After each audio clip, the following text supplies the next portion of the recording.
오늘은 여러분들이랑 좀 얘기해보고 싶은 부분들 같이 나눠보고 싶어서 라이브를 따로 켰고요.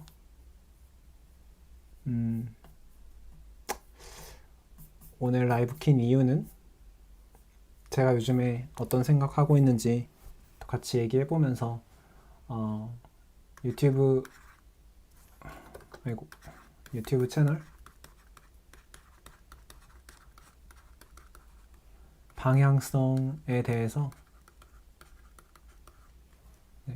같이 얘기해보면 좋을 것 같아서 회의라고 거창하게 이름 붙였지만 구독자분들이랑 같이 좀 사실 함께 만들어가는 거니까요. 유튜브 채널은.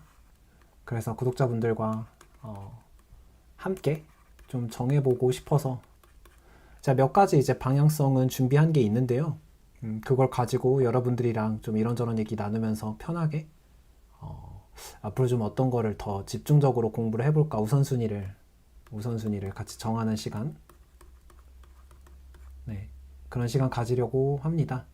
사실 제가 이 유튜브 채널 방향성에 대해서 여러분들이랑 같이 얘기해보고 싶었던 계기가 있어요. 제가 지난주가 아니죠? 이번 주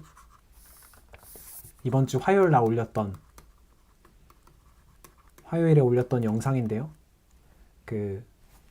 이 영상이죠. 제가 보여드릴게요. 잠깐.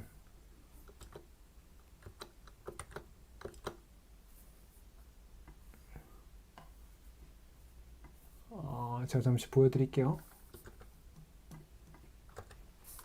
요거죠. 네. AI 시대 프론트엔드 엔지니어를 대체할 수 있을까? AI는 프론트엔드 엔지니어를 대체할 수 있을까? 이 영상이었는데 이 영상을 제가 좀 찍으면서 여러 가지 생각이 많이 들었어요. 그게 이제 다른 얘기를 하기보다는 정말로 꽤 많이 AI 에이전트가 발전해서 이제는 대체할 수 있는 부분이 되게 많이 늘어났구나. 그런 생각이 많이 들었습니다. 네, 사실. 그래서 좀 여러분이랑 같이 얘기해보고 싶었던 부분이 있는데요. 원래 제가 생각했던 방향성이 있었어요. 네. 앞으로 유튜브 채널 좀 이렇게 운영하면 되겠다 하는 방향성이 있었는데 그거를 말씀드려보면서 사실은 여러분들은 어떻게 생각하시는지 그러면 또 어떤 방향성이 좋을지 같이 얘기해보고 싶었습니다. 좀 편안하게 오늘은 그런 얘기 같이 나눠보면 좋을 것 같아서 매주 토요일날 원래 이제 영상 올리다가 오늘은 제가 라이브를 켰고 뭐 같이 의견 주시면 또 이런저런 얘기들 좀 나눠보면 어떨까 싶어요. 그래서 이걸 위해서 제가 먼저 좀 생각했던 방향성, 제가 생각하는 방향성이죠.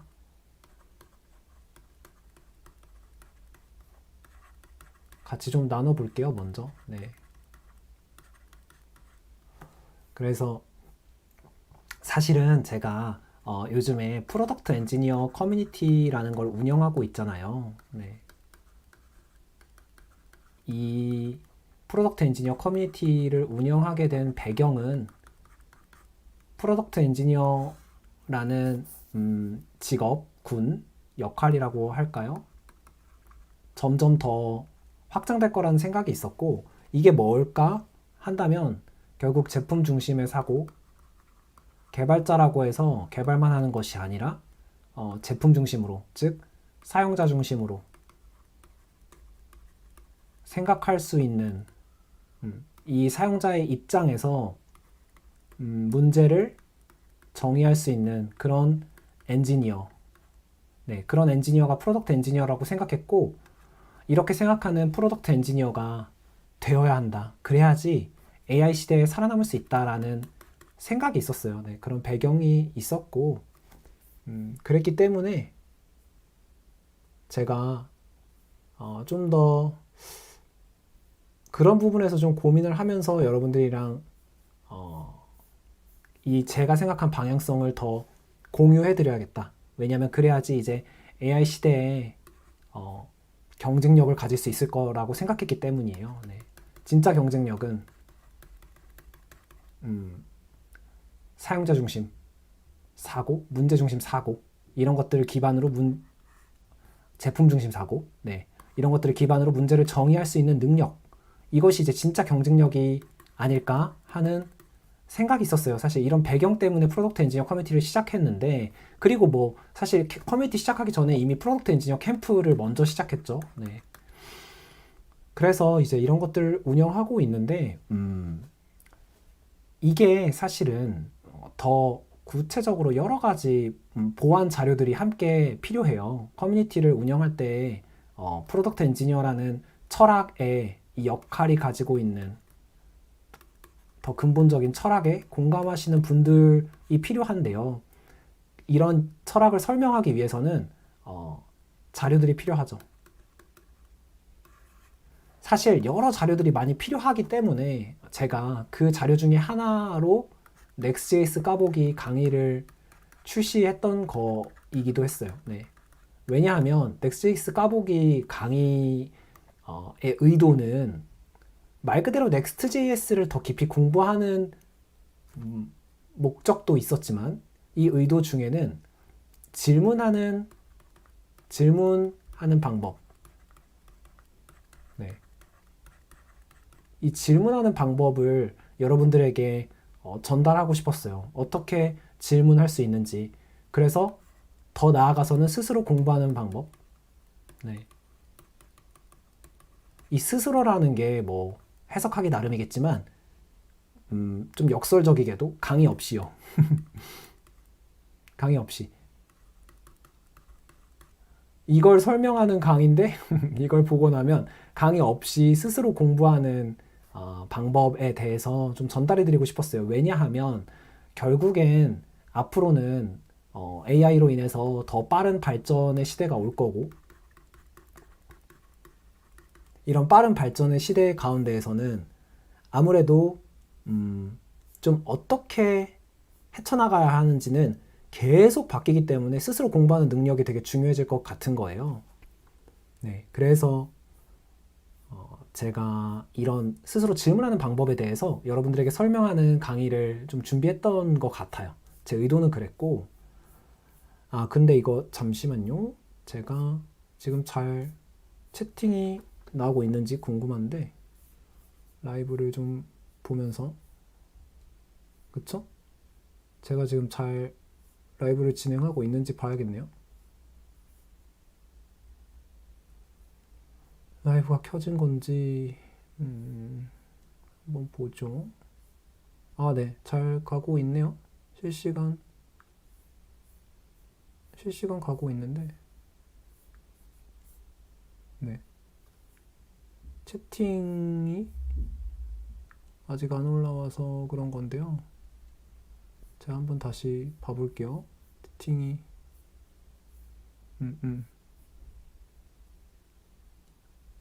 여러분들이랑 같이 뭐 소통하면서 하려고 하는 거라서 제가 뭐 혼자 하는 것도 의미가 있겠지만, 그래서 지금 좀 보고 있는데, 제가 스트리밍이 익숙하지 않다 보니까 네. 채팅을 주셨군요. 근데 제가 못 본 건가? 네. 감사합니다. 진행 잘하고 있군요. 감사합니다. 네. 그래서 지훈님 너무 감사합니다. 그래서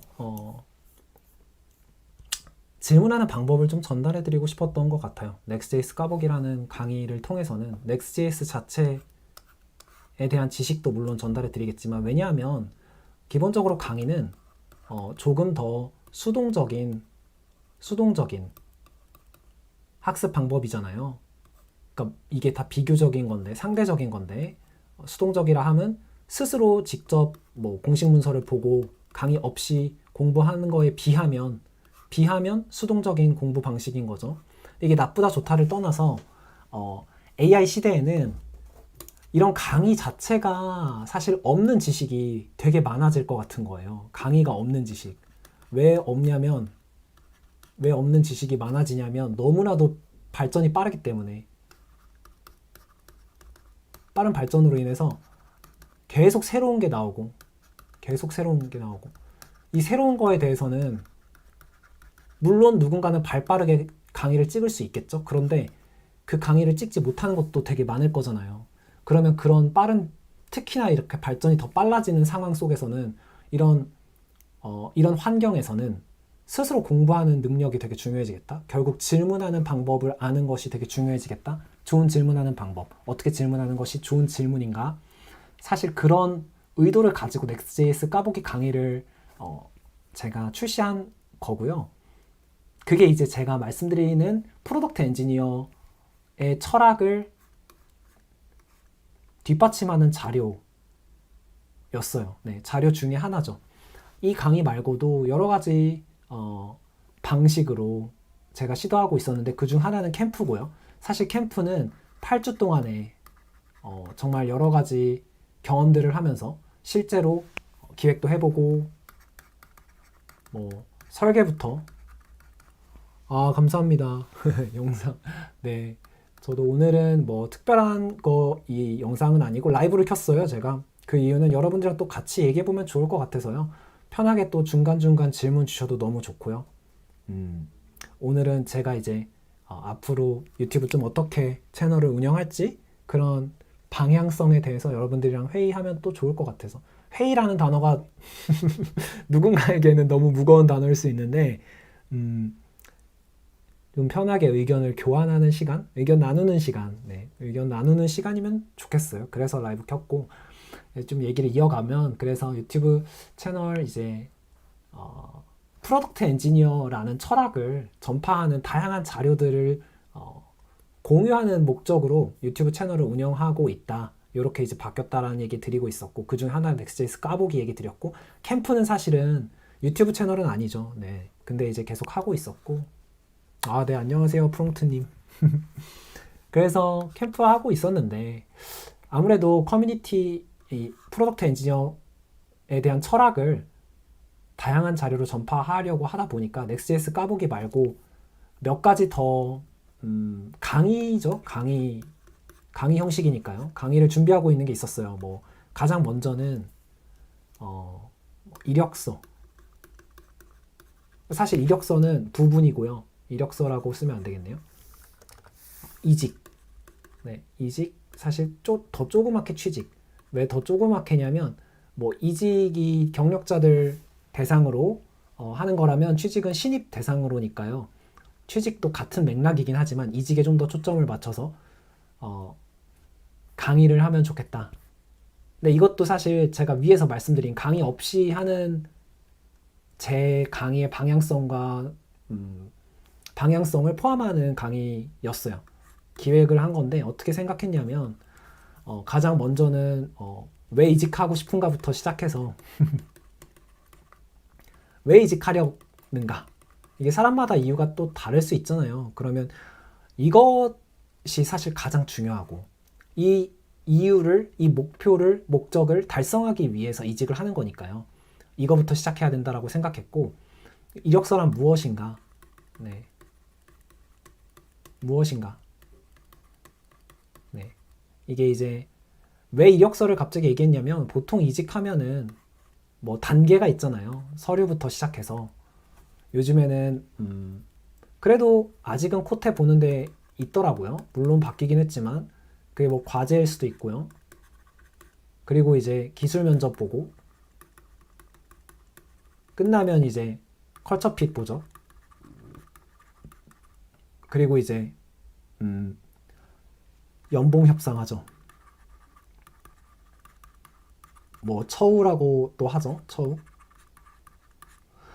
이런 순서로 본다면 서류에서는 서류가 결국 이력서니까요. 이력서란 무엇인가? 이 방향성을 좀 잡고 갔으면 좋겠다. 결국에는 구직 시장도 시장의 일부기 때문에, 시장의 한 종류이기 때문에 나를 파는 것이 돼야 되는데 뭐 이런 얘기들은 이미 여러분 많이 들으셨겠지만 셀링이라는 것, 파는 것이라는 것은 저는 스토리텔링이라고 생각해서요.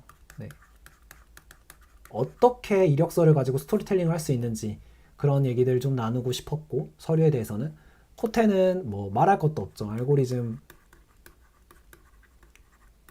자료구조 제가 강조하는 것 중에 하나죠. 너무 중요한 부분이라고 생각하는데 코테 실무에서 쓰이냐 안 쓰이냐 논란도 많지만 그래도 아직까지 주요한 기업들에서는 호텔을 보는 곳이 더 많고, 특히 뭐 미국 빅테크 같은 곳은 대부분 그렇고, 저도 뭐 빅테크 에서 일한 경력은 없지만 기준이 그렇다는 것은 뭐 높게 잡을수록 좋죠. 그리고 그걸 따라가서 그러면 능력은 준비되는 거니까. 네. 그리고 뭐 과제는 사실 뭐 할 수 있는 얘기 너무 많은데, 과제를 완성하는 것 자체의 목적이 있다기보다는 과제를 이 과정 전체 사람을 채용하는 채용 과정의 한 단계로 과제를 바라보는 관점의 전환이 필요한 것 같아요.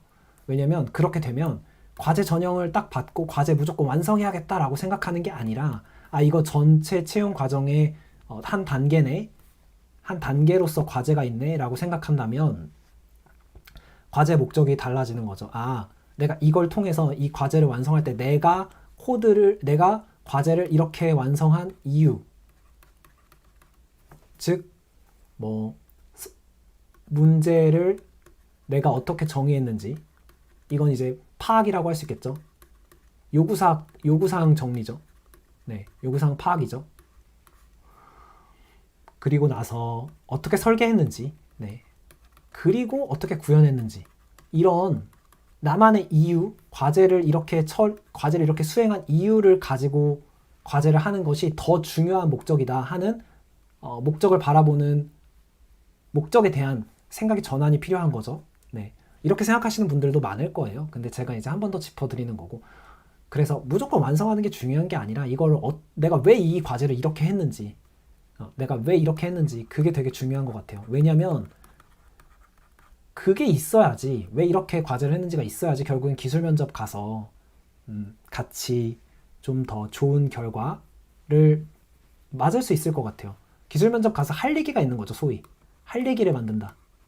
이 할 얘기를 만든다는 거는 서류도 포함이지만 과제 전형이 있는 회사라면 과제도 포함이겠죠. 이것들이 이제 기술 면접에서 할 얘기의 재료가 되는 거죠. 그래서 내가 이런 생각을 가지고, 내가 이런 이유를 가지고 이렇게 코드 짰다, 이런 경력을 쌓았다, 네, 이런 부분들이 좀 얘기가 되면 좋겠고, 컬처핏은 사실은 또 나됨을 보여주는 자리.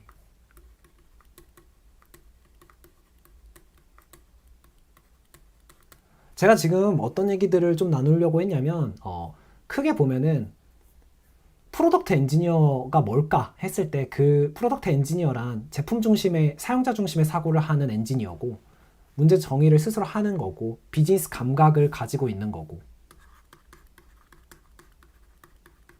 왜냐면 그 전에 하나 더 사이에 넣어야죠. 기술적 해결책을 선택할 수 있는 거죠. 네, 해결책을 선택할 수 있는 거예요. 비교 선택. 그러려면 지식과 경험이 있어야겠죠. 기술에 대한. 이런 걸 가지고 이제 선택할 때, 비교해서 선택할 때 비즈니스 감각을 기반으로 이 결정이, 이 선택이 진짜 돈이 될까? 회사에 도움이 될까? 회사의 수익을 발생시킬까 하는 비즈니스 감각을 같이 가지고 있는 엔지니어가 프로덕트 엔지니어라고 생각하는데, 근본적으로 프로덕트 엔지니어가 되기 위해서는 질문하는 능력이 되게 중요할 것 같다. 스스로 공부하는 능력이랑 맞닿아 있죠. 그래서 넥스에스 까보기 강의를 출시했다라는 말씀 드렸고, 동시에 이제 또 다른 강의들을 준비하는 거죠. 왜냐하면 유튜브라는 채널의 특성상 결국 강의 형태가 될 텐데, 어떤 주제로 강의를 해야 할까? 나름의 고민이 있는 것 같아요, 요즘에. 그래서 여러분들이 또 관심 가지시는 부분 어떤 부분인지 궁금하기도 하고, 그래서 사실 오늘 영상에서는 제가 생각한 앞으로의 강의 방향성 몇 개를 좀 큰 방향으로 좀 말씀드려보고, 또 여러분들의 의견도 들어보면서 피드백 받으면서 같이 얘기해보면 좋을 것 같아서 오늘 영상 지금 라이브 진행하고 있어요. 네, 그렇고, 그래서 제가 지금은 이직 취직에 대한 강의를 생각하고 있는 게 하나 있다 쭉 설명드렸고, 컬처핏 사실 이 이력서 부분도 말씀드렸지만 이직을 위해서 0번이 있긴 해요. 0번. 제일 먼저 말씀드렸어야 됐는데, 0번은 뭐냐면 지금 있는 자리에서 좋은 경험을 쌓는 거죠.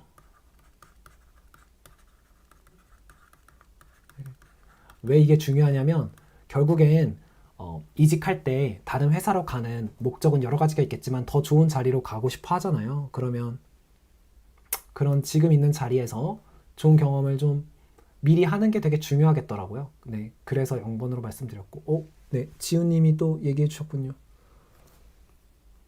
요즘은 회사에서 사실상 바이브 코딩을 하다 보니 예전처럼 라이브러리나 프레임워크를 깊게 내부 동작 원리를 파는 게 큰 의미가 있나 하는 회의가 들기도 한다고 말씀 주셨군요.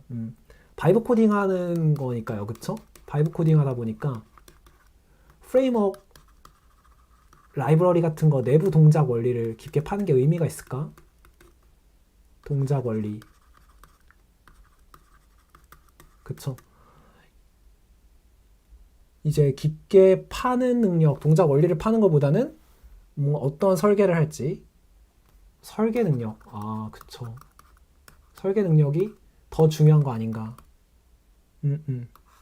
이런 질문도 주셨는데, 네. 프롱트님도 오히려 그래서 더 중요하다고 말씀해 주셨는데, 저도 뭐 제 생각이 다 맞지는 않는 부분이 있겠지만, 뭐 비슷한 맥락인 것 같아요. 저도 그래서 더 중요해질 것 같은데, 왜 그래서 더 중요해지냐면, 바이브 코딩 할수록 더 이런 동작 원리나 등장 배경이 중요해진다고 생각하는데요. 왜 그래서냐면은 사실은 아시겠지만 이 설계 능력이 뭐 데이터 모델링도 얘기해 주시고 했는데 아무것도 좋은 인풋이 아무것도 없다면 그만큼 좋은 아웃풋은 나오기 어렵잖아요. 네. 그래서 이런 좋은 인풋을 어떻게 보면 어디서 얻을까? 좋은 인풋을 얻는 방법 중에 하나로 프레임워크이나 라이브러리 잘 설계된 거죠. 그러니까 뭐 무조건 모든 프레임워크를 다 까보자는 건 아니고 잘 설계된 나름대로 그 안에서 답을 찾으려고 고민을 많이 한 그런 프레임워크들의 동작 원리나 등장 배경을 깊이 파보는 것이 까보면서 그런 것이 이제 저는 좋은 인풋이라고 생각했어요. 왜냐하면 이게 이미 좋은 설계로 되어 있기 때문에 설계 능력을 그러면서 길러줄 수 있지 않을까 하는 생각을 했던 것 같아요. 네. 이게 아무래도 뭐 여러 가지 또 의견들이 있겠죠. 그래서 네, 프롬프트님도 말씀해주신 것처럼 뭐 리액트 쿼리 바닥부터 만들기 뭐 이런 거 하다 보면 서버 상태 관리 이런 식으로 설계했네. 그리고 고려해야 될 점이 이런 것들이 있네. 하는 것들을 저희가 배울 수 있게 되는 거죠. 바닥부터 구현하게 하면 이렇게 이제 사실 동작 원리 까보는 거잖아요. 이게 바닥부터 구현하는 게 그러면서 설계 능력이 길러지지 않을까 싶어요. 이게 설계 능력이 재밌는 게 저도 최근에 이거 보여드리면 또 좋겠네요. 저도 최근에 지금 여러분들이랑 같이 보고 싶어서 올린 글이 하나 있어요. 링크드인에 어떤 글이냐면은 그쵸? 제가 공유한 글인데 가장 최근에 요렇게 하면 안 될 것 같고 제가 프로필을 가볼게요. 네. 무슨 글 공유했냐면은 요거거든요. 맹기환 대표님, 비사이드 소프트 대표님이신데 제가 진짜 도움 많이 받았고 여기 유튜브에서도 너무 좋은데 네. 요 분이 이제 쭉 써주신 글이 있어요. 근데 이제 핵심은 이거예요. 점점 더 AI가 개발을 잘할수록 기업 입장에서는 엔터프라이즈 소프트웨어를 개발하는 기업 입장에서는 대규모고 개인이 감당할 수 없고 협업을 해야 되기 때문에 커뮤니케이션 비용 줄여야 되고 그러면 의존성 격리에서 커뮤니케이션을 줄여야 되는데 그러려면 소프트웨어 설계 자체가 되게 중요해질 것이다. 격리 구역을 명확하고 작은 단위로 만들 수 있어야 되기 때문에 네. 그래서 설계 능력이 훨씬 더 중요해질 것이다. 이런 얘기를 해주시더라고요. 네. 저도 여기에 너무 동의가 되고 어떻게 하면 설계를 더 잘해야 될까 고민이 드는데 그러려면은 기존에 다른 사람이 먼저 간 길, 좋은 설계들을 공부하는 게 도움이 될 것 같더라고요. 맞아요. 네. 프롬프트님도 되게 말씀해 주셨는데 비슷한 얘기 또 주셨군요. 감사합니다. 상태 관리 툴 있을 때 그쵸. 네, 원리를 잘 이해하고 그게 뭐 리코일 또 이제 뭐 리덕스 많잖아요. 그런 것들 비교해서 어떻게 선택할 수 있을지. 네. 티어링 관점에서. 네. 제가 또 잘 모르는 단어도 있는데 감사합니다. 의견 주셔서. 명근님 감사합니다. 저도 함께 공부해 주셔서 너무 감사드리고, 그래서 지금 하고 있던 얘기는 유튜브 채널 방향성 다시 점검하고 있었고, 그래서 중간에 질문 들어와서 질문에 대해서 잠깐 답변해 드리는 시간이었고, 왜 동작 원리가 중요하냐, 아직도 동작 원리가 중요한 게 맞냐 했을 때 제 답변은, 결국엔 이 동작 원리라는 거는 프레임워크를 까보면서 어떻게 설계되어 있는지 배우는 것 중에 하나 방법이다. 동작 원리를 이해하는 것이. 근데 이게 정확히 딱 맞닿아 있냐? 뭐 설계부터 바로 하는 게 더 도움이 될 수도 있죠. 동작 원리를 까본다는 거는 코드를 이해하는 거고, 어떻게 코드가 구현되어 있는지 전체적인 큰 그림을 그린다는 거고, 그런 맥락에서 제가 설계 능력과 맞닿아 있다고 설명드린 건데요.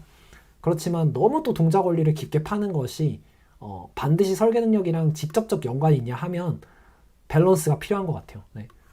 설계부터 바로 또 막 공부를 하는 게 어떻게 보면은, 그래서 사실 제가 같은 맥락인데 좀 더 직접적으로 바로 도움이 될 만한 강의를 만들어야 되지 않을까 해서 생각했던 게 이제 시스템 설계,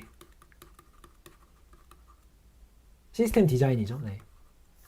시스템 디자인 강의를 여러분이랑 같이 좀 해볼까 하는 생각이 있어요. 시스템 디자인이라고 했을 때는 뭐 그렇게 어려운 건 아니고요. 프론트엔드 시스템 디자인은 또 조금 다른 것 같더라고요. 제가 최근에 찾은 사이트 중에 여러분들에게 공유드리면 좋을 것 같은데, 이런 사이트가 있어요. 프론트엔드 인터뷰 핸드북이라고 해서 제가 쭉 봤는데 GitHub 스타가 43,000개가 거의 가깝더라고요. 42,900개인데 여기 보면 시스템 디자인 탭이 있어요. 쭉 봤는데 이런 식으로 이제 유저 인터페이스 컴포넌트라고 해서 뭐 오토 컴플리트, 이미지 카루셀, 드롭다운 메뉴, 모달 다이얼로그 뭐 이런 게 쭉 있죠. 근데 이제 보시면 페이드가 있어요. 이제 유료인 거예요. 유료여서 제가 뭐 아직 유료를 보진 않았어요. 근데 이제 목록은 다 보이잖아요. 여기니까 다 보라고 지금 되어 있는 거니까. 그리고 사실 이 목록은 뭐 이곳에서만 읽을 수 있는 특별한 건 아니고, 프론트엔드 일반적으로 애플리케이션 개발하다 보면 마주하는 쉽게 우리가 떠올릴 수 있는 목록들이잖아요. 그래서 이 목록 외에도 필요한 게 있다면 좀 이런 식으로 시스템 디자인 예시,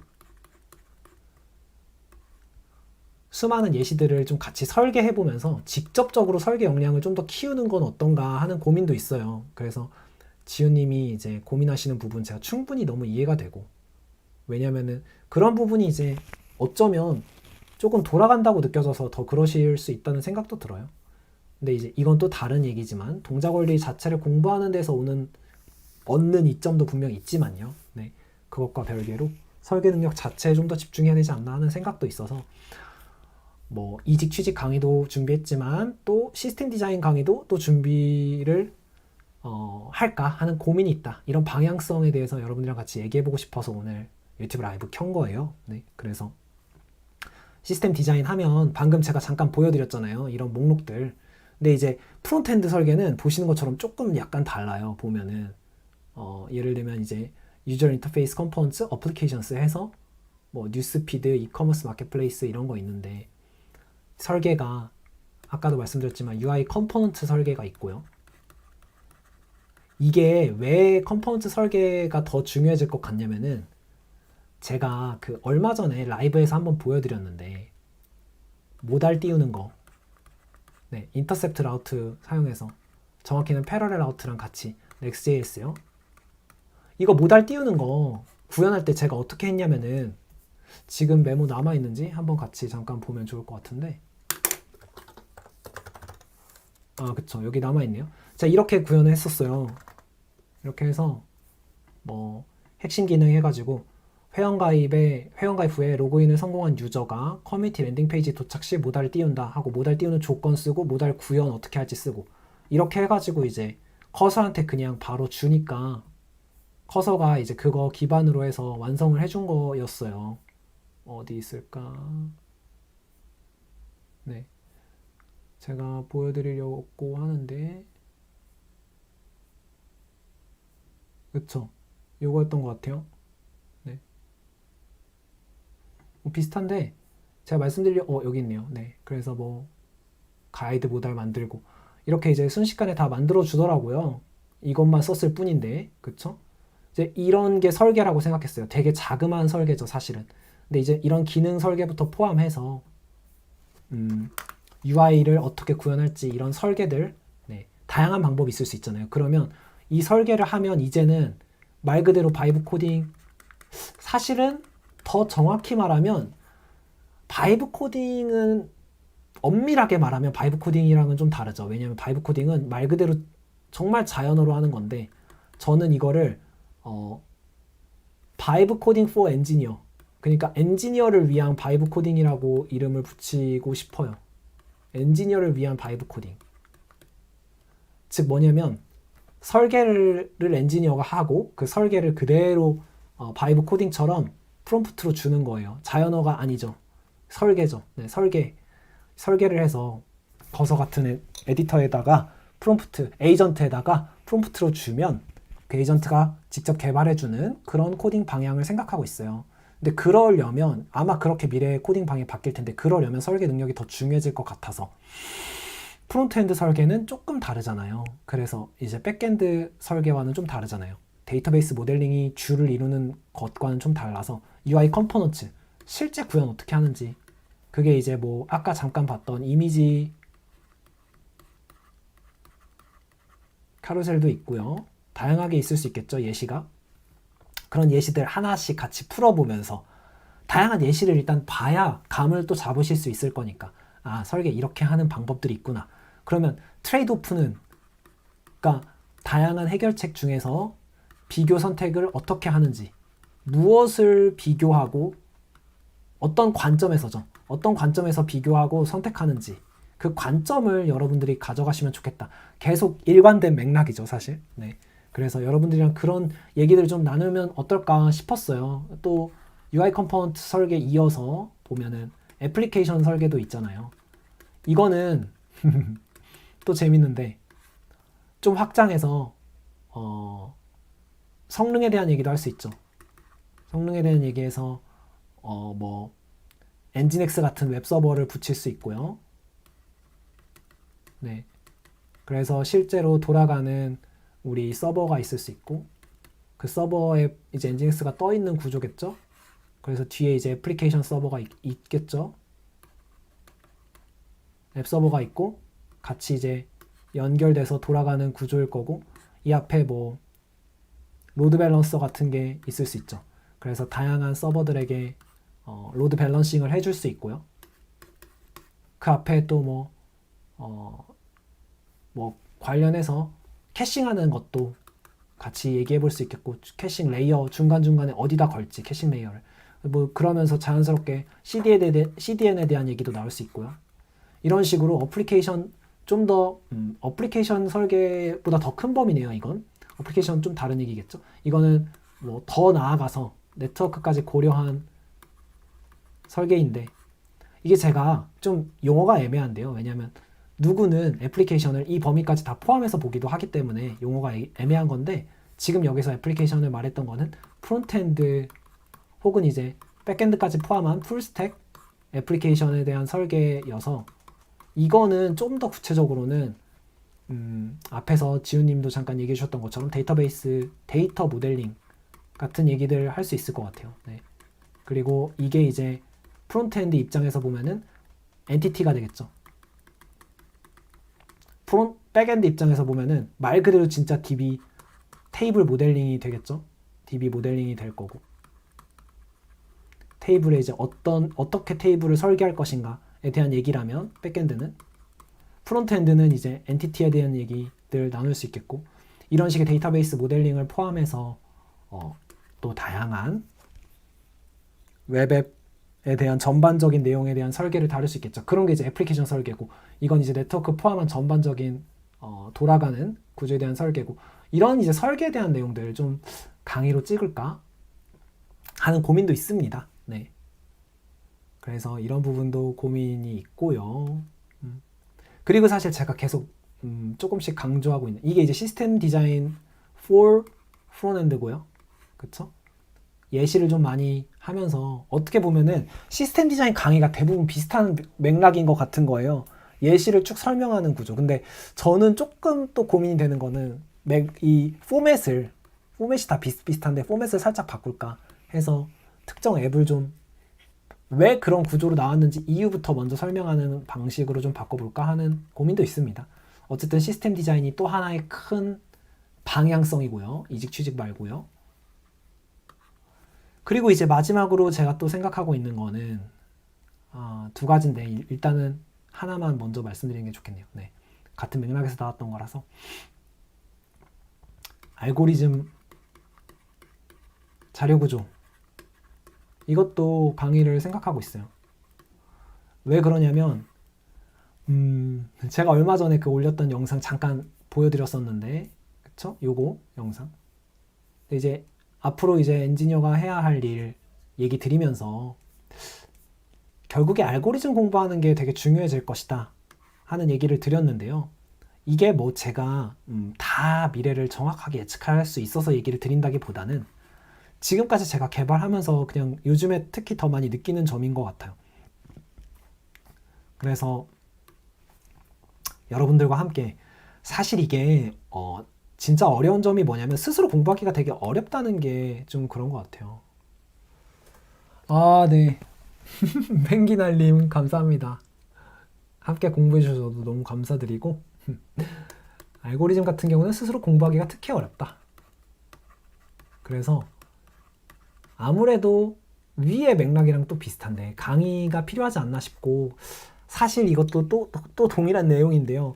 제 강의가 만약에 알고리즘 자료구조 강의를 찍는다고 한다면 강의 없이 공부할 수 있도록 강의를 찍고 싶은 마음이 있습니다. 제가 더 많이 노력해야겠지만 완성도를 위해서 즉 어떻게 공부하는지 방법론에 대한 강의를 찍고 싶은 것 같아요. 공부하는지. 그래서 알고리즘 자료 구조에 대해서도 네. 감사합니다. 그래서 왜냐면 이제 사실은 꽤 많은 프론트엔드 엔지니어 분들이 저처럼 저도 그런데 저를 이렇게 할 필요 없죠.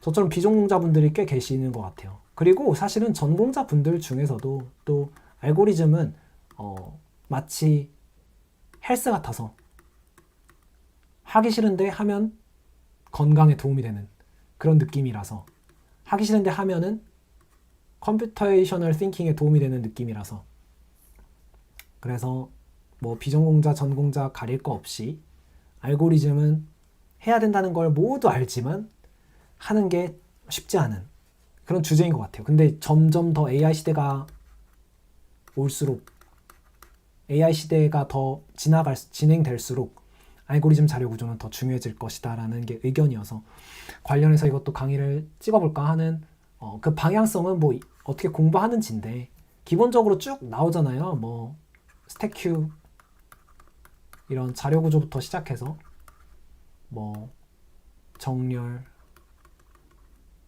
서치, 검색이죠. 네. 이런 거 뭐 여기서 이제 바이너리 서치 같은 거 나오고요. 많고 뭐 다이나믹 프로그래밍 나오고 백트래킹 나오고 뭐 그래프 여기 그래프 서치도 있겠네요. 네. 이런 자료 구조들 뭐 해시맵 이런 것들 쭉 공부하는 거죠. 자료 구조하고 알고리즘 하고. 근데 이제 이런 것들 기본적인 지식은 다 여러분들이 아시겠지만 제가 이제 설명드리고 싶은 거는 이것들을 어떻게 공부하면 좋을지 그 방법들 그리고 조금 더 근본적인 부분들 설명드리면 좋겠다 싶어서 알고리즘 자료구조 강의도 준비하고 있는데 어떤 걸 좀 먼저 할지는 조금 고민이 필요한 것 같아요. 지금 정리하면은 첫 번째로는 이직 취직에 대한 부분들도 있고 두 번째로는 시스템 디자인도 있고 세 번째로는 알고리즘 자료구조 있는데 이게 뭐 순서를 첫 번째, 두 번째, 세 번째 얘기한 게 그렇게 하겠다라기보다는 1, 2, 3번이 순서라기보다는 이런 세 가지가 있다 정도 말씀드리고 싶고 플러스로 하나 더 말씀드리자면 아까 중간에 잠깐 얘기 나왔던 건데 엔지니어를 위한 바이브 코딩 제가 이거에 대한 강의를 찍을까도 고민하고 있어요. 사실 어떤 게 먼저인지가 고민되는 건데 다 찍을 건데 다 찍어야 된다고 생각이 드는데 우선순위에 대한 고민인 것 같고요. 총 이제 네 번째까지 나왔죠. 우선순위에 대한 고민일 것 같고. 그래서 보면은 엔지니어를 위한 바이브 코딩이다 했을 때 제가 바이브 코딩 요즘에 너무 뭐 용어가 많이 나와서 여러분들이 익숙하신 분들 많겠지만 엔지니어를 위한이라는 이 말을 제가 붙인 이유는 일반적으로 바이브 코딩 하면은 그냥 자연어로 나 뭐뭐뭐 해줘. 예를 들면 뭐가 있을까요? 뭐 검색할 수 있는 거 해줘. 검색할 수 있는 창 만들어줘. 창 만들어줘 하는 자연어로 말하는 거를 바이브 코딩이라고 저희가 부르잖아요. 그리고 뭐 계속 바꾸는. 아, 명근님 감사합니다. 열심히 다 좋다고 해주시니까 열심히 또 찍어봐야겠네요. 근데 이렇게 뭐 바이브 코딩 할 때는 자연어로 뭐 하는 건데 제가 말하는 엔지니어를 위한 바이브 코딩은 자연어가 아니라 아까 잠깐 말씀드렸는데 설계인 거죠. 자연어가 아니라 자연어 대신에 설계를 해서 좀 더 구체적으로 뭐 아까 제가 잠깐 보여드렸던 그런 예시인 것 같아요. 뭐 너무 작은 단위 기능일 수 있지만 이런 예시죠. 제가 여기다가 붙여 넣어 볼게요. 그래서 이렇게 하면 되겠네요. 네. 설계라고 했을 때 어떤 거냐 하면은 뭐 이런 거요. 회원가입 후에 로그인을 성공한 유저가 블라블라블라 해서 뭐 로컬 스토리지 쓰고 이런 컴포넌트 이름 만들어줘. 그리고 어디에 만드냐면은 뭐 위치는 제가 말 안 했네요. 방식은 뭐 이런 Next.js 이런 걸 활용해라. 구현 방식까지 잘 이렇게 가이드를 주는 설계를 하는 이게 이제 설계인 거죠. 네. 아이고. 이렇게 설계를 하는 이런 형태로 설계를 주면 구현을 위임하는 누구에게 위임하냐면은 에이전트에게 이게 뭐 커서가 될 수도 있고 줄스가 될 수도 있고 요즘엔 또 뭐 오픈 AI에서 출시한 코덱스도 있더라고요. 코덱스가 될 수도 있는데 어쨌든 에이전트들에게 구현을 위임하는 방식의 코딩을 바이브 코딩인데 엔지니어를 위한 바이브 코딩이라고 제가 이름 붙인 거죠. 네. 그래서 이거에 대한 강의를 찍을지도 고민하고 있습니다. 좀 정리를 하면 우선순위에 대한 결국엔 우선순위에 대한 고민인데 뭐 아까 얘기 나왔던 것 중에 거꾸로 좀 가보면 엔지니어를 위한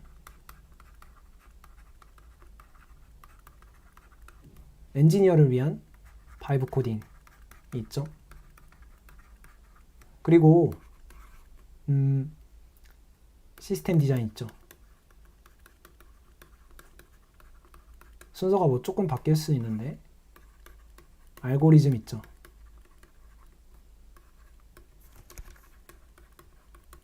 데이터 스트럭처. 그리고 이제 이직 취직인데 이직이 좀 더 무게중심이 있겠죠. 그래서 이런 부분들에 대해서 사실은 이 모든 것이 프로덕트 엔지니어 철학을 더 전하기 위한 자료가 될 것 같아요. 자료. 왜냐하면 이 철학이라 함은 아까도 잠깐 말씀드렸지만 제품 중심, 사용자 중심인데 결국엔 왜 개발하는지를 끊임없이 질문하면서 개발하는 태도인 것 같아서요. 네. 그러면서 기술에 대한 지식과 경험을 쌓고 왜냐하면 잘 비교해서 선택해야 되기 때문에 그리고 이렇게 비교해서 선택할 때 같이 고려돼야 되는 지점이 비즈니스인 것 같아요. 그래서 비즈니스 고려하기 위해서 비즈니스 감각 필요하고 네. 이런 부분들 관심 이런 부분들에 대해서 여기에 좀 녹여서 같이 전달드리고 싶어요. 네. 왜냐하면 뭐 시스템 디자인 강의, 알고리즘 이런 건 이제 또 기술에 필요할 거고 이직 취직은 비즈니스 감각에 필요할 거고 엔지니어를 위한 바이브 코딩도 제품 사용자 포함해서 같이 필요할 것 같아서 고민 이렇게 하고 있고요. 여러분 뭐 이 라이브 영상에 댓글로 달아주셔도 너무 좋습니다. 여러분들이랑 같이 얘기하면서 좀 정리해서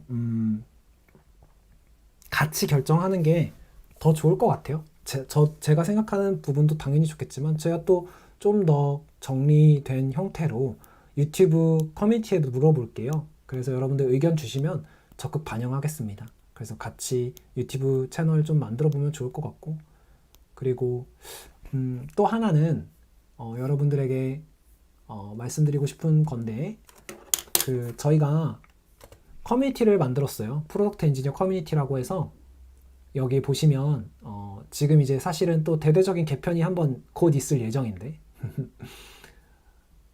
회원가입하시면요, 여기 이제 보시면 경험을 공유하세요, 뭐 문제를 해결하세요, 기술을 학습하세요, 이렇게 있는데, 기술 본질을 이해하고 사용자의 문제를 해결하는 프로덕트 엔지니어들의 커뮤니티라고 해서.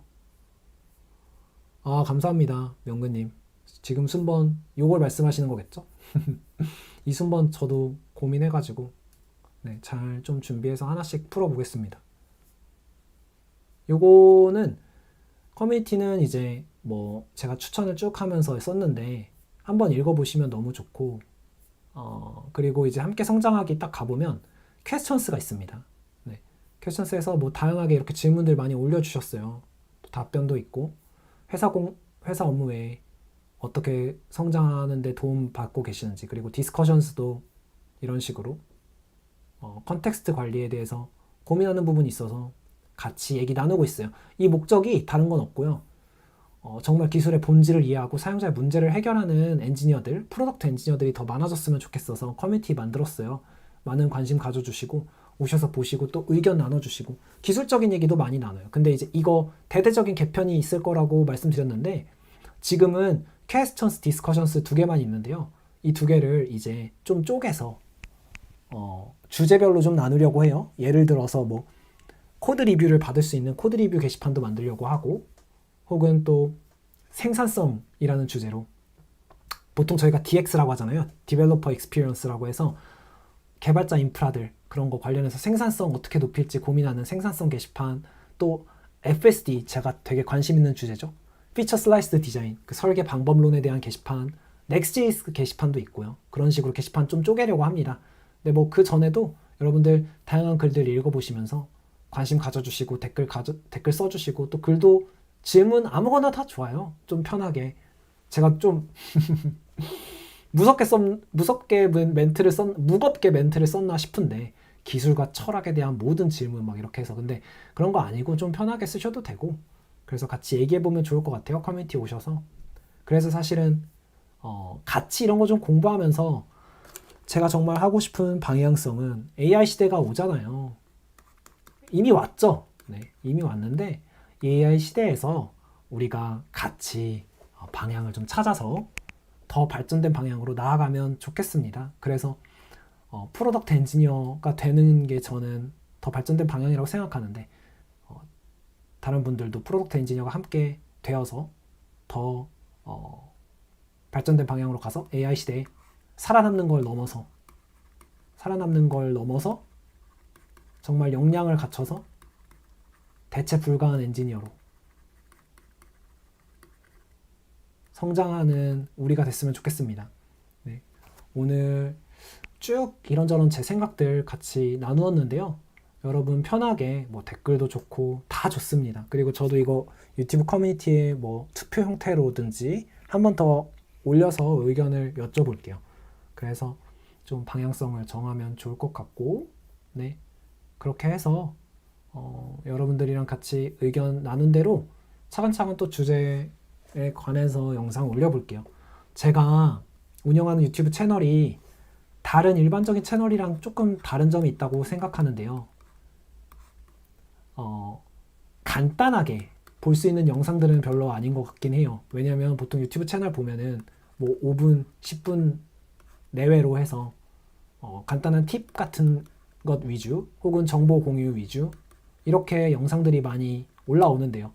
물론 그렇지 않은 채널도 있죠. 근데 뭐 제 채널만 유니크하다 이런 얘기를 하고 싶다기보다는 제 채널의 방향성을 조금 더 분명하게 말씀드리자면, 간단한 팁이나 정보 공유 형식보다는 조금 더 생각해야 되는, 생각을 한 번 더 해야 하는 그런 내용들 위주로 올리는 것 같아요.